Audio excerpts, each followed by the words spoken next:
Damas y caballeros, nos habla a continuación el presidente constitucional de los Estados Unidos mexicanos, el licenciado Andrés Manuel López Obrador. Amigas, amigos de Chihuahua, me da mucho gusto estar en Ciudad Juárez, aquí donde comienza la patria, en este sitio, en este lugar con tanta historia, con tanta cultura. Siempre recordamos que en Chihuahua y en Ciudad Juárez se le dio apoyo y protección al presidente Benito Juárez cuando la intervención francesa. El peregrinar fue hacia el norte y estuvo en Chihuahua sosteniendo la República con su gabinete alrededor de 2 años. Y aquí, en Ciudad Juárez, que entonces se llamaba Paso del Norte. Por eso es muy importante estar aquí con ustedes. También aquí en Ciudad Juárez se llevó a cabo la batalla decisiva para el triunfo del movimiento revolucionario encabezado por el apóstol de la democracia, Francisco I. Madero. Aquí en Ciudad Juárez, 1911, se llevó a cabo esa batalla,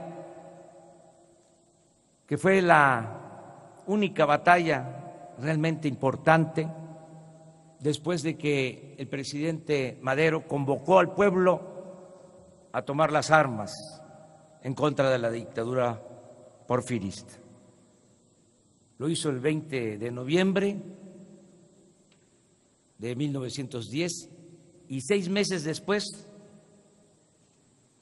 ya estaba concluido el proceso de liberalización de nuestro país. 6 meses después, sin muchos costos, sin pérdidas de vidas humanas, incluso manteniendo la estabilidad económica, se había embarcado Porfirio Díaz al extranjero y se debió a esa batalla decisiva de Ciudad Juárez, con la participación militar de Orozco y de Francisco Villa. Por eso es historia Ciudad Juárez. Y también, hablando de historia y de los antecedentes de esta ciudad, cuando se convierte en ciudad, lo que ahora es Ciudad Juárez, es a raíz de un auge que se produce después de que nos quitan la mitad de nuestro territorio, después de ese gran zarpazo, porque un gobernador de Tamaulipas, ayer lo recordaba, Ramón Guerra, en medio de la desolación, de la tristeza, después de la guerra de 1848, cuando se define la nueva frontera con Estados Unidos, ya no el río Nueces, sino el río Bravo, había tanta pobreza y necesidad que este gobernador decide crear una zona libre, una zona franca en toda la frontera. Y ahí comienza el trato especial a la frontera norte. Después es presidente de la República un tamaulipeco, Manuel González, compadre de Porfirio Díaz, y le da continuidad a ese proyecto. Porfirio Díaz también le da el trato especial a la frontera. Con la revolución se mantienen los estímulos a la frontera hasta que llega la llamada política neoliberal. No voy a mencionar qué gobierno era el que toma la decisión de terminar con los estímulos fiscales a la frontera. Ahí se los dejo de tarea. Ya no puedo hablar como lo hacía anteriormente. Me tengo que autolimitar.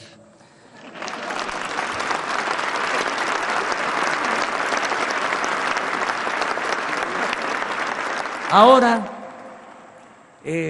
pasa el tiempo, luego de más de 3 décadas de abandono en la frontera, se decide impulsar este proyecto, que como aquí lo mencionó la secretaria de Economía, Graciela Márquez, pues es parte de un plan de desarrollo nacional. No es una ocurrencia, aún teniendo los antecedentes históricos aquí se menciona. Se trata de un plan nacional, se trata de desarrollar a nuestro querido México de sur a norte, ir creando cortinas de sur a norte, cortinas de desarrollo. Empezar en el sureste, que es una región muy abandonada. Por eso los proyectos como el Tren Maya, la siembra de 1 millón de hectáreas de árboles frutales, maderables, el reactivar la industria petrolera, la industria eléctrica, porque en la reciente reforma energética nos dijeron que iba a llegar mucha inversión y que iba a aumentar la producción de petróleo. Nos engañaron vilmente.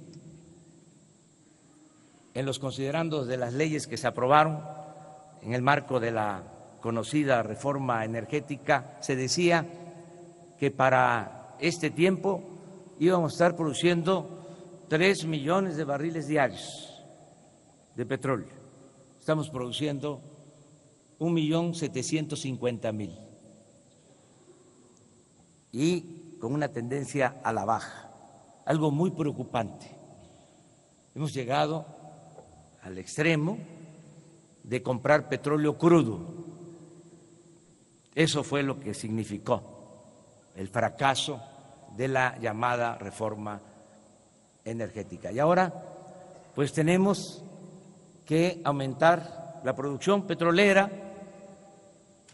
Vamos a destinar recursos con ese propósito y vamos también a darle valor agregado a la materia prima. Ya no estar comprando los combustibles, las gasolinas en el extranjero. Consumimos 800.000 barriles diarios y solo producimos 200.000, porque desde hace 40 años no se construye una nueva refinería en el país. Entonces vamos a rehabilitar las 6 refinerías que tenemos y vamos a construir una nueva refinería. Todo esto va a crear muchos empleos, va a impulsar la economía en el sureste, vamos a desarrollar también el istmo de Tehuantepec por las ventajas que tenemos. Es una parte estrecha de nuestro territorio para comunicar a países de Asia con la costa este de los Estados Unidos. Son 250 kilómetros del Pacífico al Atlántico. Se va a construir una vía del ferrocarril de carga de contenedores, se van a rehabilitar los 2 puertos el del Pacífico, el de Salina Cruz y el de Coatzacoalcos, para competir en buena lid con Panamá. Ese es un proyecto importante.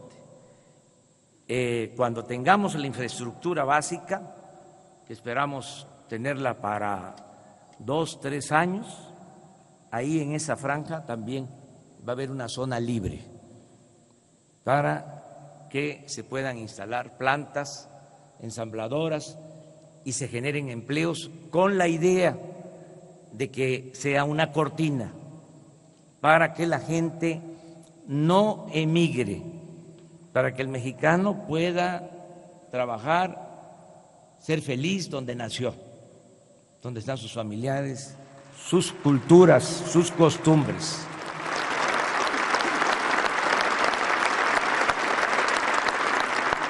Y así, cortinas de sur a norte. Y la última cortina, o la primera, como se le quiera ver, es esta franja, esta zona libre de nuestra frontera. Como aquí se explicó, van a haber incentivos fiscales.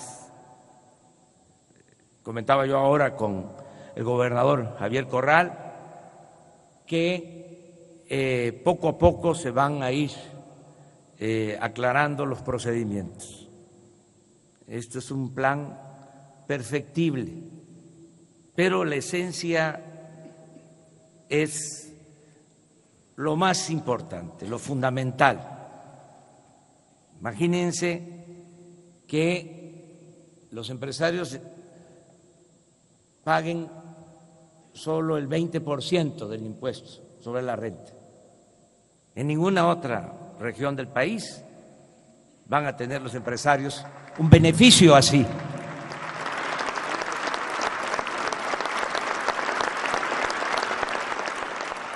Claro que hay que ver los detalles, pero ya se tomó la decisión y va a ser así, 20% de impuestos sobre la renta y también 8% de IVA, no 16%.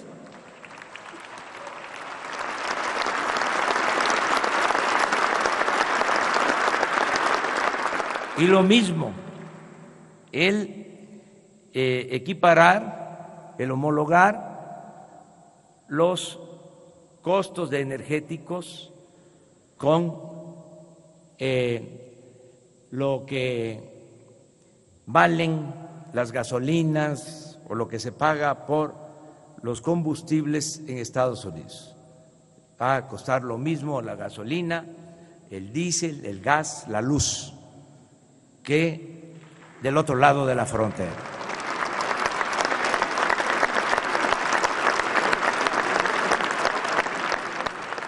Y algo que es muy importante, el aumento al salario mínimo. Aquí, en esta frontera. Y quiero aprovechar para agradecer a los dirigentes obreros, a los representantes de los trabajadores y a los representantes del sector empresarial que aprobaron este aumento.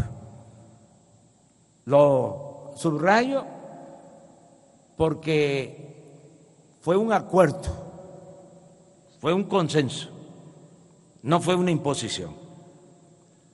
Se habló con los representantes del sector empresarial y con los representantes del sector obrero y se tomó esta decisión. En todo el país el aumento al salario mínimo va a ser del 16%, como no se había dado en las últimas 3 décadas.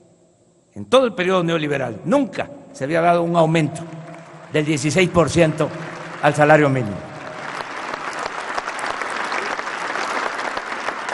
Hace como una semana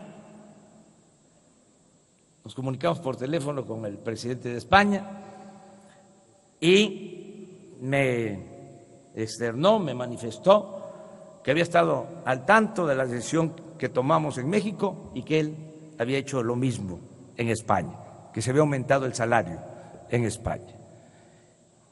Y aquí en la zona fronteriza, al doble. ¿Y por qué?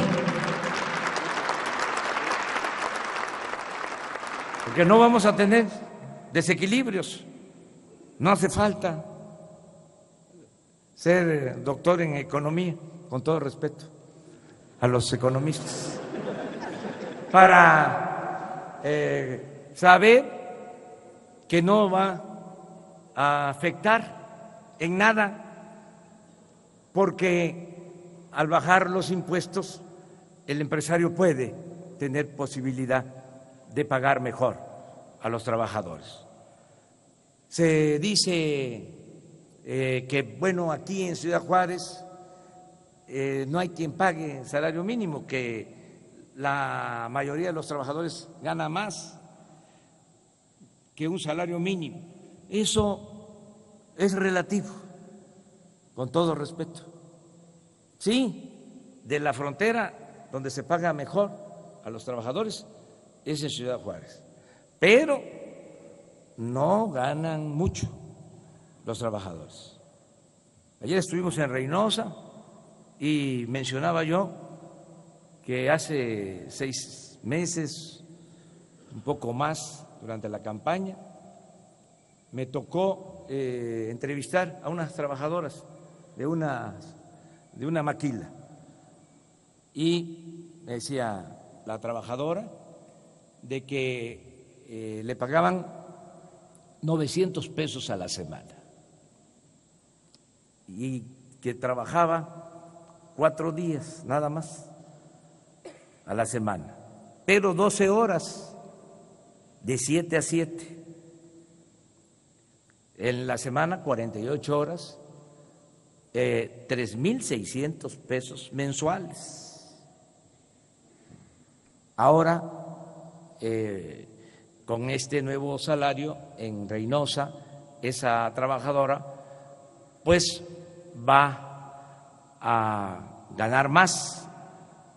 3,600 pesos mensuales son como 120 pesos diarios. Ahora el salario va a ser de 176 pesos. Allá van a tener un incremento del orden de 50 pesos diarios. Esa trabajadora. Dicho sea de paso, imagínense ustedes lo que es, y lo saben bien, trabajar de 7 a 7, sobre todo con quién dejan a los hijos, todo esto que ustedes conocen más que yo. Bueno, aquí en Ciudad Juárez se paga más. Acabo de entrevistar a unos trabajadores antes de venir acá, 2,300 pesos a la quincena, 4,600 pesos. Estamos hablando como de 150 pesos, 153 pesos diarios. Ahora, con el salario mínimo, son 176. Aquí hay un incremento de 20 pesos. ¿Por qué me refiero a esto? Porque no es del todo cierto de que la mayoría de los trabajadores ganen más de este salario mínimo. Ahora, además, con este salario vamos a tener posibilidad de que los trabajadores especializados ganen más. No es posible que un trabajador de la industria automotriz en Estados Unidos gane $23 la hora y aquí el mismo trabajador con la misma especialidad, cuando mucho, $3 la hora. Entonces tenemos que procurar mejorar los salarios. Antes, ahora coincidimos más, pero antes decía yo que en lo que coincidía con el presidente Donald Trump era que cuando se estaba negociando el tratado, él pedía que se aumentaran los salarios de los trabajadores mexicanos. En eso coincidía yo con él y sigo coincidiendo, de que deben de mejorarse los salarios. Desde luego, no por decreto, sino lo tenemos que lograr con productividad, lo tenemos que lograr con crecimiento económico, que en vez del 3% podamos crecer al 6% y mantener este plan de estímulos a la inversión y a la producción en la frontera. También en el decreto se habla de que va a tener una duración de 2 años. No, hemos hecho el compromiso de que el decreto se mantenga cuando menos 6 años. 6 años.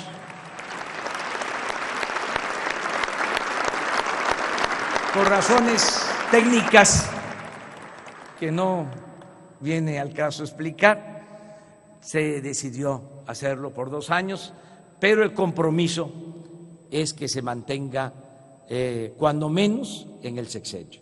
Más allá no, porque yo soy partidario del sufragio efectivo y de la no reelección. Entonces ya va a corresponder a los que vengan a gobernar el país. Yo mucho gusto estar con ustedes, iniciar aquí este programa.